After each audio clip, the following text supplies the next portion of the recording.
மிதுனத்தின் நல்ல நேரம் தொடங்கிவிட்டதுனே சொல்லலாம். உங்களுக்கு ராசியில் சூரிய பகவான் வந்து அமாவாசை யோகம் போல திடீர் அதிர்ஷ்டம், திடீர் யோகங்கள் கொடுக்க போகுது. பிரகாசமாக இருக்க போகுது. இந்த பிரகாசம் அப்படிங்கிறது வாழ்க்கையில் மட்டும் இல்லை, ஞானம் சம்பந்தப்பட்டது. இந்த அடி மிகப்பெரிய மாற்றத்தை கொடுக்க போகுது சார். மிகப்பெரிய டேர்னிங் பாயிண்ட் இந்த மாதம் தாங்க. அதோட குரு உச்சம் உங்கள் தனஸ்தானத்தில். குரு மற்றும் சுக்கிரன் 2 கிரகமும். கேதுவின் ஆட்டம் படிப்படியாக குறைகின்றன. சனியின் நல்ல விஷயங்கள் படிப்படியாக அதிகரிக்கின்றன. ஏன்னா குரு பார்வை வெட்டாச்சே. லாபஸ்தானத்தில் செவ்வாய் சொல்ல வேணும். அப்போ பலாபலன்கள் அள்ளி கொடுக்கும் மாதமாக இந்த வருடம் வந்தாச்சு. முதல்ல இந்த ஃபஸ்ட்டு விஷயத்தில் உங்களுக்கு குடும்பத்தில் தன தானிய விருத்தி ஏற்படுது சார். செல்வ கடாட்சம் அதிகரிக்க இந்த ராசி இயங்கிட்டு இருந்ததுங்க பல காலமாக. பொருளாதார ரீதியாக, குடும்ப ரீதியாக தன் வாக்குக்கு மரியாதை இருக்குமா? உங்கள் வாக்கு ஒன்றொன்றும் வரமாக மாறப்போகுது. கரைப்பார் கரைத்தால் கரையும் அப்படின்னு சொல்லுவாங்க. கல்லும் கரையும்பா. நீங்கள் சொல்கிற வார்த்தைகள் மற்றவங்க கதவை, மனம் என்ற கதவை திறக்கக்கூடிய சூழ்நிலை வந்தாச்சு. ஃபஸ்ட்டு குடும்ப ஒற்றுமை. குடும்பத்தில் புது நபர் அறிமுகம். புது நபர்னா சார் திருமணமா, குழந்தை பிறப்பா, ரெண்டுமே வாய்ப்பு இருந்தா அப்போ இந்த நேரத்தில் அது மாதிரி அமோகமாக நடக்கக்கூடியது. பிரிந்தவர்கள் ஒன்று சேர வாய்ப்பு உண்டு. அந்த பிரிந்தவர்கள்னால் நண்பர்களாக இருக்கலாம், பழைய உறவாக இருக்கலாம். ஒரு யூ-டர்ன் போட்டு பிரிந்த ஒரு உறவு யூ-டர்ன் போட்டு திருப்பி வருது சார். மிஸ் பண்ணிடுவோன்னு நினச்சோம், திருப்பி வராங்க சார்.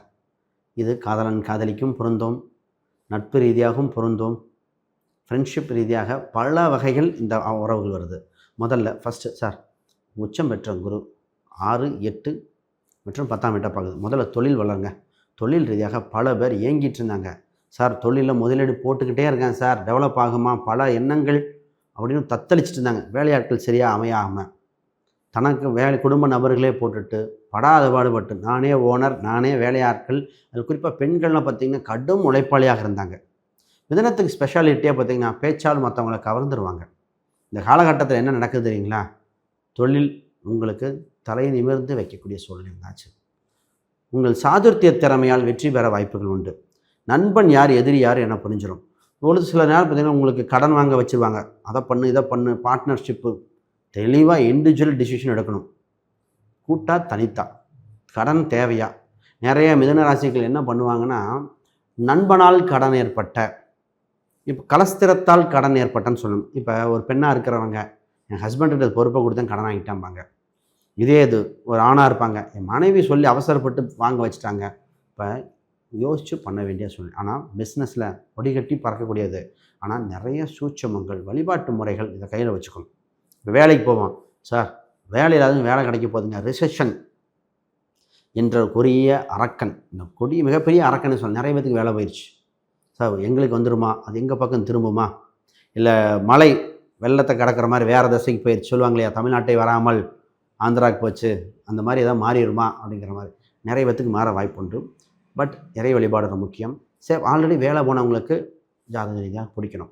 இப்போ உங்களுக்கு புதுசாக கற்றுக்கொள்ள நேரம், புது முயற்சிகள் இருக்கக்கூடியது. வேலையில் ஃபஸ்ட்டு சேஃபஸ்ட்டு சைடு போய் நிற்க வேண்டிய சூழ்நிலைகள். இப்போ வேலை முக்கியமாக, சம்பளம் முக்கியமானு பார்த்தா ஃபஸ்ட்டு வேலையை தக்க வச்சுக்க வேண்டிய சூழ்நிலைகள். ஒரு சிலருக்கு தான் புது ஆப்பர்ச்சுனிட்டி வரும். இது எடுத்துக்கலாமா வேண்டாமான்னு நிற்கும். ஏன்னா எடுத்தால் நிற்குமா, புது கம்பெனியாக இருக்குது, சம்பளம் ஜாஸ்தி தரம் கன்னியூ ஆகுமா, ரெசெஷன் வந்தால் நிற்குமா, இந்த மாதிரி ஒரு கேள்விக்குறிகள் நிற்கும் இல்லையா. அதற்கு பார்த்து கேர்ஃபுல்லாக ஹேண்டில் பண்ண வேண்டியது. இந்த நேரத்தில் கடனை குறைக்க வழிவகை இருக்குது. கடனை குறைங்க. சொத்து சம்மந்தப்பட்டது கால்குலேட்டிவாக தான் இருக்கணும். இப்போ முதலீடுக்கு சூப்பருங்க. புரிஞ்சுக்கணும். முதலீடுனா எப்படி சார்? மாதம் ஆர்டி வகையில் சேர்த்தலாம், இல்லை எஸ்ஐபி மூலம் சேர்த்தலாம், பாண்ட்ஸ் மூலம் சேர்த்தலாம். இந்த மாதிரி உங்களுக்கு சிறு சேமிப்பு சிறுக சேர்த்து வெற்றி வாய்ப்பை பெறக்கூடிய சூழ்நிலை கொண்டு வச்சது. அப்போ அடகு வைத்த பொருளை மீட்கக்கூடிய காலகட்டம் வந்திருக்கு. அடகு இந்த மாதத்தில் மாற்றி அடகு வச்ச பொருளையும் சும்மாவாவது பார்த்துட்டு வருவீங்க. என்ன ரேட்டுங்க, என்னங்க போகுது, திருப்பி வருது. கிளவராக பயன்படுத்த வேண்டியது. ஒரு சில பண வருவாய் வருது. ஆடம்பர செலவை குறைத்துட்டு இதை மட்டும் சரியாக பயன்படுத்துங்க, ஜெயிச்சிருவீங்க. அப்போ இது ரொம்ப முக்கியம். குடும்பத்தில் புது நபர்கள் சொன்னோம் இல்லையா, அப்போ குழந்தை பாக்கியம் அதிக வாய்ப்பு உண்டு. குழந்தை இந்த ராசி ரொம்ப தவிச்சிருச்சுங்க.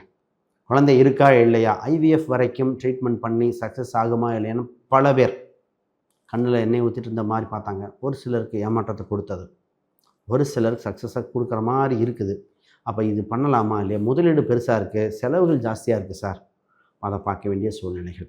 திருமணம் சார், திருமணம் நிச்சயமாக ஒரு பாக்கியம் உண்டு. திருமண காலகட்டம் வந்தாச்சு. இதை விட ஒரு கோல்டன் டைம் தெரியுங்களா? யாருக்கெல்லாம் உடல் உபாதை இருந்ததோ, வயதானவங்களுக்கு, அவங்களுக்கு பொருளாதார ரீதியாக மன திருப்தி அடைய காலகட்டம். உடல் உபாதைகள் நீங்கள் சின்ன சின்ன செலவுகள் மட்டும் இருந்து மாறக்கூடியது. நிறைய பேர் இதில் பார்த்திங்கன்னா ஹார்ட் சம்மந்தப்பட்டது, கேன்சராக இருக்குமோ இதை சம்மந்தப்பட்டது. நிறைய பேர் யூரினரி ட்ராக் இன்ஃபெக்ஷன், மூட்டு சம்மந்தப்பட்டது எல்லாம் அனுபவிச்சாச்சு.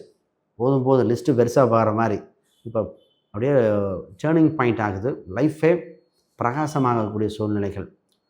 வெளிச்சம் உங்கள் பக்கம். சரியாக பயன்படுத்தி கொண்டால் ஜெயித்து கொண்டே இருக்கலாம். இதை வழிபாடு முறை நிச்சயமாகங்க.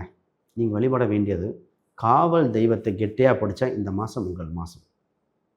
கற்பூராயனா, கன்னிமாரா, சப்த கன்னியோ, இல்லை உங்கள் ஊரில் இருக்கிற ஒரு காவல் தெய்வம், எல்லை தெய்வங்கள். எல்லை தெய்வங்கள் உங்களுக்கு வெளிச்சம், வெற்றியை கொடுக்குது. சிறப்பான இதாக இருக்கும். அனைவருக்கும் வணக்கம், வாழ்த்துக்கள். புதுசாக பார்க்குறவங்க சப்ஸ்கிரைப் பண்ணிக்கங்க. கேள்விகள் செஞ்சீங்கன்னா கீழே கமெண்ட் பண்ணிக்கோங்க. ஒரு விஷயம், நான் புக் ஒன்று பப்ளிஷ் பண்ணியிருக்கேன், modern paths exploring Vedic astrology for today. இந்த புக் பார்த்திங்கன்னா ப்ராக்டிக்கல் கைடுங்க. இன்றைய காலகட்டத்துக்கு தகுந்தாற்போல் அனைவருக்கும் ஜோதிடம் வேணுங்கிறதுக்காக இந்த புக் எழுதப்பட்டது. இது அமேசான், ஃப்ளிப்கார்ட், கூகுளில் இருக்குது. செக் பண்ணி பாருங்கள். இந்த புக்கு உங்களை ஜோதிடத்தில் மிகப்பெரிய உச்சத்தை தொடும். அனைவருக்கும் ஜோதிடம் இருக்கிற மாதிரி. பொதுவாக இத்தனை நேரம் நம்ம பார்த்தது பார்த்திங்கன்னா கோச்சார பலனை பார்த்துருக்கோம். சார், இண்டிவிஜுவல் ஜாதகம் பார்த்தா எப்படி இருக்கும்? ஜாதகம், பிரசன்னம், வாஸ்து, நியூமராலஜி ஒவ்வொன்றும் உங்களை சாதிக்க வாய்ப்பு உண்டு. இது அத்தனையும் நம்ம பண்ணிகிட்ருக்கோம். பொதுவாக உங்கள் ஜாதகத்தை பார்த்துட்டு இந்த நாள், கிழமை, இந்த நட்சத்திரம், இந்த குறியீடுகளை பயன்படுத்த வெற்றி வாய்ப்பு இருக்கும். ஏன் எல்லாத்துக்கும் இந்த மாதிரி இருக்குது? சதய நட்சத்திரம், ராஜராஜ சோழன், அவர் ஏன் வராகியை கும்பிட்டார்? அதை நினச்சி பார்க்கணும்.